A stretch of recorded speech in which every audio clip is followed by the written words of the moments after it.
पारस आवाज आ रही क्या?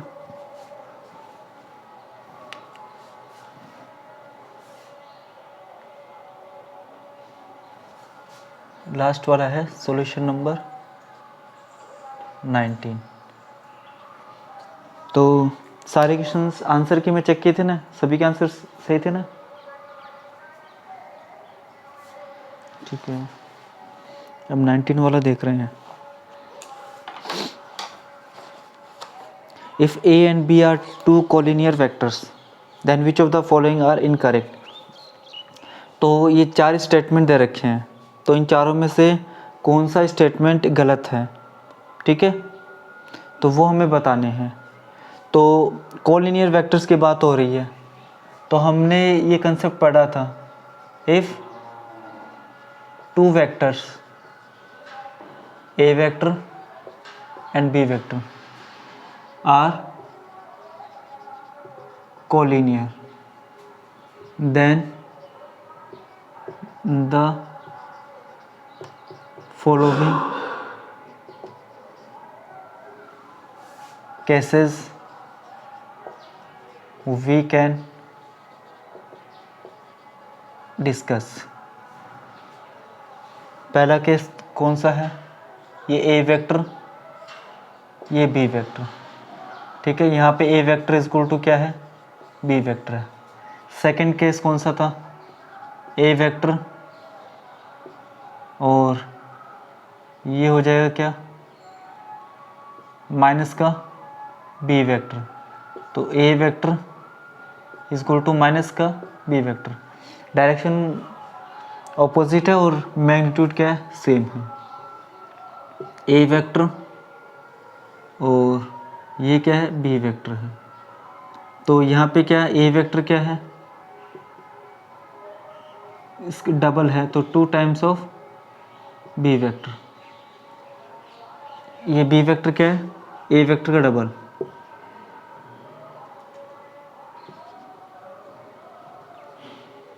Two times of A vector, ठीक है। अब तीनों को कंबाइन करके हम ऑन कंबाइनिंग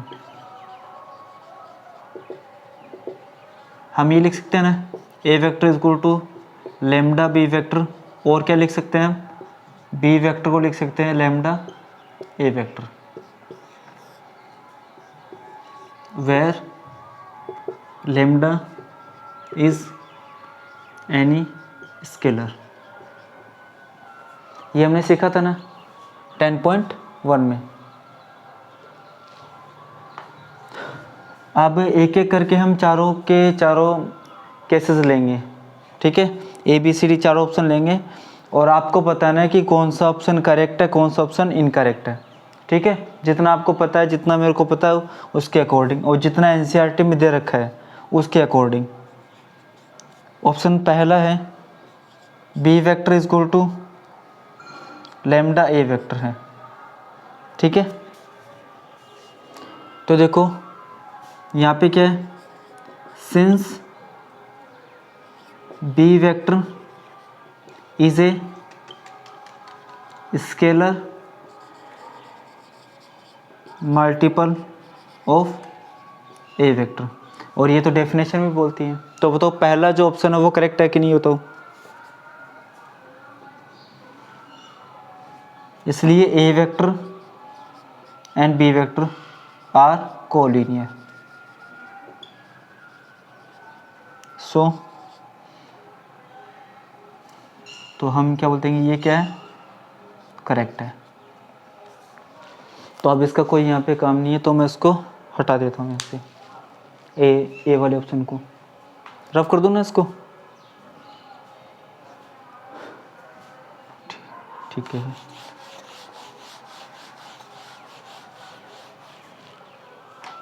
अब देखो बी वाला ऑप्शन देखो आप, A vector is equal to plus minus B vector है, A vector plus minus B vector है। तो बताओ अगर मैं पहला बनाऊंगा तो ये ए वेक्टर, ये बी वेक्टर, तो बताओ ये ए वेक्टर प्लस में बी वेक्टर है कि नहीं? बताओ पॉजिटिव साइन है कि नहीं? इसका सेम साइड है ना, सेम डायरेक्शन है, ठीक है। अब सेकंड देखो, ए वेक्टर और ये माइनस में बी वेक्टर। तो A vector is equal to minus का बी वेक्टर है कि नहीं बताओ।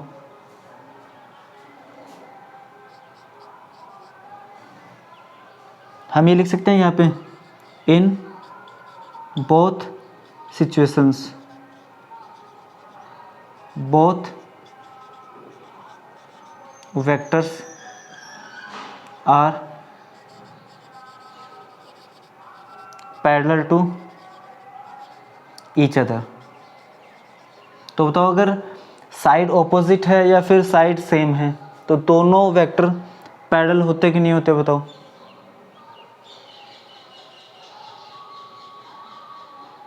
ये तो अगर एनसीईआरटी भी नहीं बोले तो भी हमें प्रैक्टिकल तो पता है ना कि अगर दोनों एक ही साइड में जा रहे हैं तो दोनों पैरेलल होंगे नहीं होंगे बताओ। इसलिए A vector and B vector collinear है कि नहीं बताओ, क्योंकि by using the free vector के कंसेप्ट से हम बता सकते हैं कि दोनों क्या कोलिनियर हैं। इसलिए A vector and B vector are collinear. अब ये बताओ ये जो ऑप्शन दे रखा है आपको ऑप्शन बी, ये करेक्ट है कि इनकरेक्ट है। करेक्ट है। तो बताओ बी वाला ऑप्शन आपको समझ में आया कि नहीं आया बताओ। बी वाला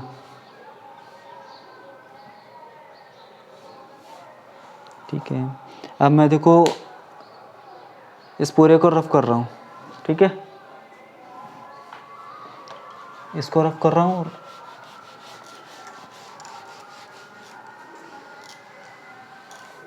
अब सी वाला ऑप्शन कर रहे हैं। देखो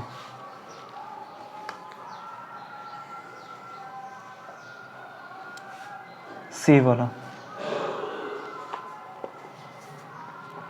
the respective components of A vector and B vector are not proportional. तो जो ए वेक्टर और बी वेक्टर के जो कंपोनेंट्स हैं वो प्रोपोर्शनल नहीं है, वो बताने हैं आपको। और यहाँ पे ए वेक्टर और बी वेक्टर क्या है, देखो क्वेश्चन में बोल रखा है if A vector and B vector are two collinear vectors. ठीक है, तो देखो मैं ए वेक्टर को मान लेता हूँ क्या, a1 i cap plus a2 j cap plus में a3 k cap, and B vector को हम मान लेते हैं b1 आई कैप प्लस में b2 जे कैप प्लस में b3 के कैप। सिंस ये हमें गिवन है A vector and B vector are collinear, so अब बताओ कोलिनियर है तो मैं इसको लिख सकता हूँ क्या, B vector is equal to lambda A vector. अगर आपको अगर ये लिखना है कि A vector is equal to lambda B vector तो आप वैसे लिख सकते हो ना। तो देखो बी वेक्टर लिखो आप यहाँ पे, तो b1 आई कैप प्लस में b2 जे कैप प्लस में b3 k cap is equal to lambda into में a1 आई कैप प्लस में a2 जे कैप प्लस में a3 के कैप। ठीक है, तो it implies b1 i cap plus में b2 j cap plus में b3 k cap is equal to lambda a1 i cap plus में lambda a2 j cap plus में lambda a3 k cap. अब देखो since A vector and B vector both are equal, तो corresponding components क्या होंगे बताओ इनके, proportional और नॉट प्रोपोर्शनल चेक करना है तो बोथ आर इक्वल। तो अगर इक्वल है तो सो कोरेस्पोंडिंग कंपोनेंट्स आर इक्वल। अगर ये इक्वल है तो बताओ मैं क्या लिख सकता हूँ इससे, अगर ये इक्वल है तो बताओ हम ये लिख सकते हैं क्या, it implies B1 is equal to lambda A1, हाँ या ना? ठीक है, और यहाँ से क्या आएगा, B2 is equal to lambda A2, B3 is equal to lambda A3, B1 upon में A1 is equal to lambda, B2 upon में A2 is equal to lambda, B3 upon में A3 is equal to lambda. It implies on comparing, देखो on comparing B1 upon में A1 is equal to B2 upon में A2 is equal to B3 upon में A3 is equal to lambda. अब बताओ जो corresponding components आ रहे हैं, ठीक है ना, रिस्पेक्टिव कंपोनेंट्स हो गए ना, रिस्पेक्टिव कंपोनेंट्स, वो प्रोपोर्शनल है कि नहीं है बताओ।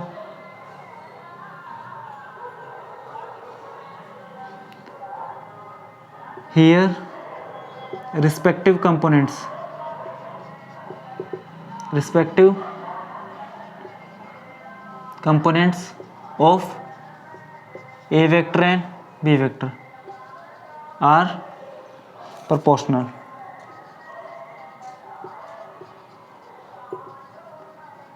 Proportional, but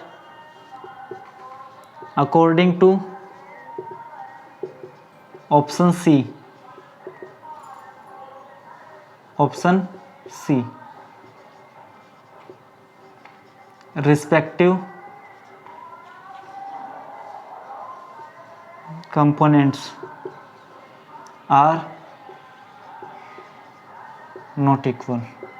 तो बताओ ये जो स्टेटमेंट है वो गलत है कि नहीं है बताओ।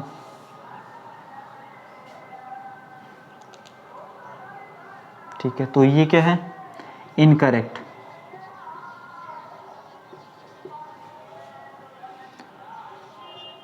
अब यहाँ तक आपने लिख लिया क्या बताओ, यहाँ तक लिख लिया आपने?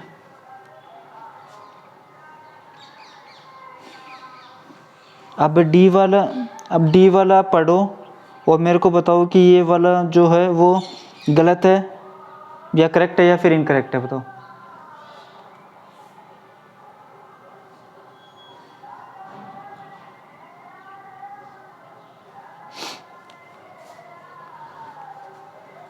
ये जो स्टेटमेंट है वो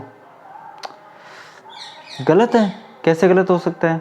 अगर सेम डायरेक्शन है तो मैग्नीट्यूड अलग अलग नहीं हो सकता क्या? हाँ करेक्ट है ना ये, तो जितना हमने पढ़ रखा है उसके अकॉर्डिंग हम लिख देते हैं। देखो ए वेक्टर ये है और ये मान लेता हूँ मैं क्या, B vector. Both vectors have same direction but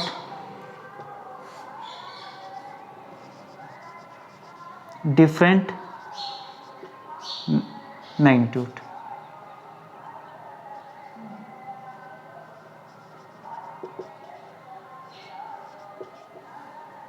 but different magnitude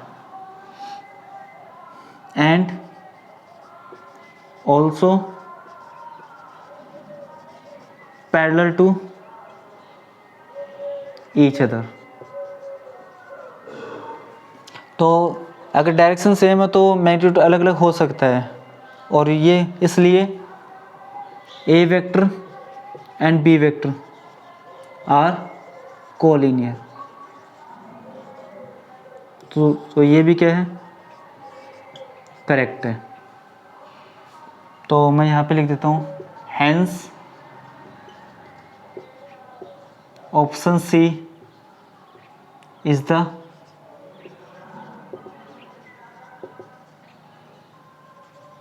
right answer. लिख लिया आपने यहाँ तक?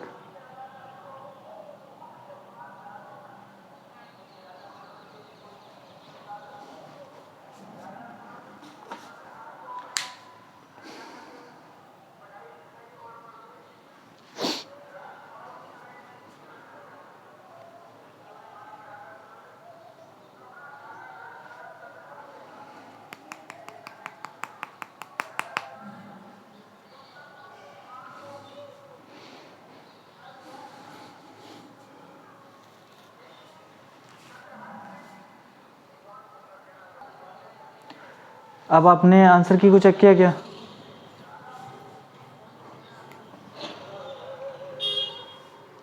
उसमें क्या बोल रखा है?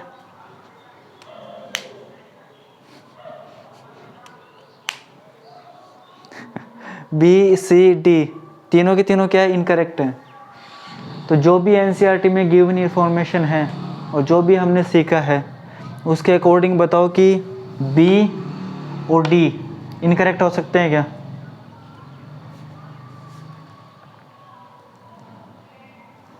फिर हम एनसीईआरटी में दे रखा है तो क्या बताकर ये गलत भी हो सकते हैं। तो मैंने भी समीर से पूछा था कि इनको करवा रखा है क्या, ठीक है, तो इनको तो स्किप ही करवा रखा है कि छोड़ो बस।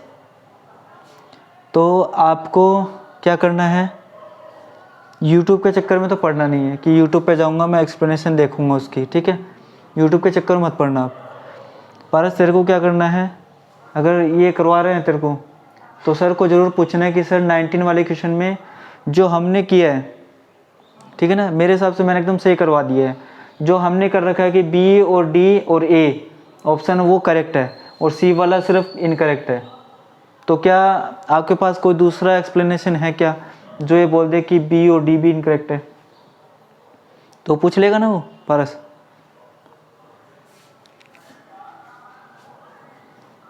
अगर वो बता देगी कि बी और डी भी गलत है, ठीक है ना, तो मेरे को ज़रूर बताना है कि हाँ भाई सर आपने ये चीज़ मिस कर दी थी। तो सीखने में बड़ी है वो, तो अगर हमने कुछ मिस किया तो। बाकी एनसीईआरटी में जितना दे रखा है और जितना हमने सीखा है और जितना क्वेश्चंस में अप्लाई किया है उसके अकॉर्डिंग ये बताओ दोनों गलत हो सकते हैं कभी? सिर्फ कंसेप्ट ही नहीं, हमने बहुत सारे क्वेश्चंस भी किए इनके ऊपर, तो ये सही है अपने अकॉर्डिंग। तो पूछ लेगा नहीं पक्का?